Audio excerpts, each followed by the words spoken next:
હું તો અભિનંદન આપું ઠાકોર સમાજના તમામ આગેવાનો, ગેરીબેન હોય, કેસાજી હોય, સ્વરૂપજી હોય કે ભાઈ તમામ આગેવાનો ઉત્તર ગુજરાતના ઠાકોર સમાજ, ભણો અને ભોળો સમાજ, એક સમાજ એક રિવાજ કરીને બંધારણ કર્યું. એ સમાજના અબજો રૂપિયા બચાવવાનું આગેવાનોએ કામ કર્યું છે.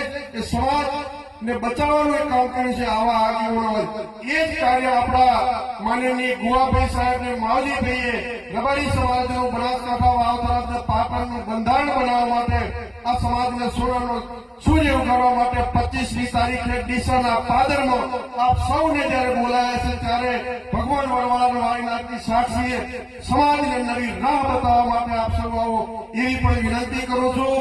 અને વિશેષ ના કહેતા આપ સૌને એટલું જ વગર આજથી કઈ કામે લાગો. અને યુવાનોને કહું છું, વ્યસન ફેશન ને વતન છોડી દો. ઘણા એમ કહે છે કે વતન કેમ? વતન એટલા માટે કે આપણા પૂર્વજોની જે જમીન હોય એમાં ઘણા ભાગ પડીને જમીન થઈ ગઈ. ડોહાજી હતા એ ખેતી કરતા હતા. આજે કુટુંબો વધી ગયા તોય કે અમારાથી પોક આપતો નથી ને આપણે ભાગ્યા રાખતા. જે લોકો અમારો બેલ્ટ રાજસ્થાનથી નજીક આવ્યો એ વિસ્તારમાં પાણી નતું, નહીં બેલ્ટ હોય, સાસુરી બેલ્ટ હોય, પરિસ્થિતિ વિકટ હતી. અને દુઃખના કારણે જો લોકો બોમ્બે, હુબલી, કર્ણાટક સમગ્ર દક્ષિણ ભારતમાં સ્ટીલ ને મેટલનું કામ કરે, કરોડો અબજો રૂપિયાનું કામ કરે.